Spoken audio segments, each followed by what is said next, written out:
In the ancient series of readings, we have elements of preparation for initiation, and this is already an echo of that initiation into the hidden mysteries, the arcana. As you may know, it was a secret, and the initiation on Easter night was something else. They did not know what was going to happen, nor were they allowed to divulge what they knew afterwards, the secret of the arcanum. The sign that the Lord gives indicates his power over matter. Normally, I say normally, we do not see things happening at the altar. And yet, there are sufficient exceptions for us to sit back in puzzlement. There are quite a lot of Eucharistic miracles around and still happening. One time, the Lord, in inverted commas, complained to a mystic soul that he would prefer not to have to do these miracles, these signs, but that he was obliged to out of the hardness of our heart. We need a shock. The arm of the Lord has not been shortened, however. I remember in France, in the mid-80s, seeing the correlation between authentic faith and the freedom of the Lord of glory to act. I say authentic faith and renewal. For in those years, the mid-80s, we were caught up in the authentic charismatic renewal in which the Lord was free to act, and boy, would he do so. I remember at Ars, already sanctified, of course, by the Curé of Ars, we were about 7,000 there in intense prayer one night. And there were miracles of this order taking place before our eyes. They were accompanied by the gift of prophecy, the don de la science, the gift of knowledge. And therefore, we knew what was going on in this huge assembly, even though at the moment we could not see everything.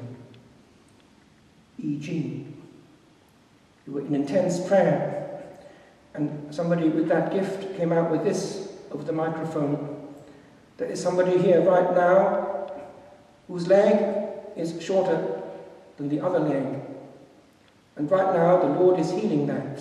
In other words, there was spontaneous creation of matter happening right there before us, and all these were being videoed. I may have mentioned before the case of these who took very seriously precisely the power of the Lord to exercise his providence, and they were keen on getting something to happen for his glory. They needed quite a lot of money to transform one of their houses into a specific place of healing with great expertise, but the money was not coming. And so they decided to fast until it came. And they were fasting, and it was not coming. And they were fasting, and it was not coming. And eventually, because they were taking very seriously the Lord, they thought it's bound to come, we're going to keep this fast.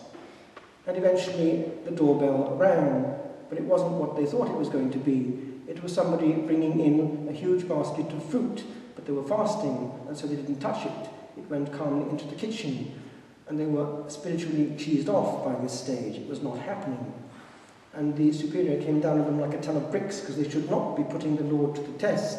However, they took him seriously, and eventually the next person who rang at the door said this: Chez vous, on a toujours besoin de sous.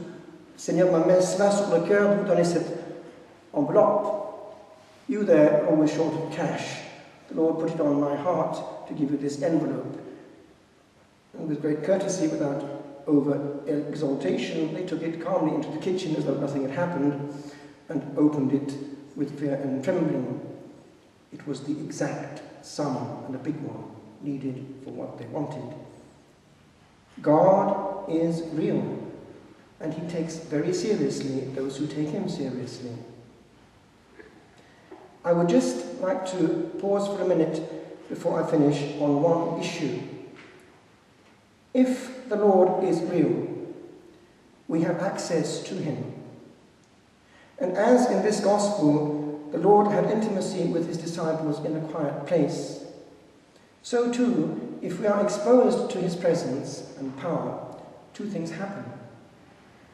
We recline, as here, on that power, knowing that we have the power that rules the universe on side, bigger than ourselves. It creates a huge freedom. We're not God. But the second thing that happens is this. If we believe, we rest. For then we can abdicate over the world. And we can enter into what? That joy of which this day, now celebrated in a different colour, as you see, speaks. Rejoice. Joy is a gift of the Spirit. And it can only come under the Spirit's conditions. There are no shortcuts to authentic joy. And if you look around, it's precisely this element of shortcuts that leads to pain. Look around. Where are people looking for joy?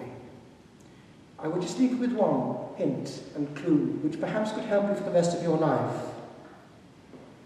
Joy comes only when we cease to look for it. Abdicate, and you will see the God of surprises has more surprises than you ever dreamt.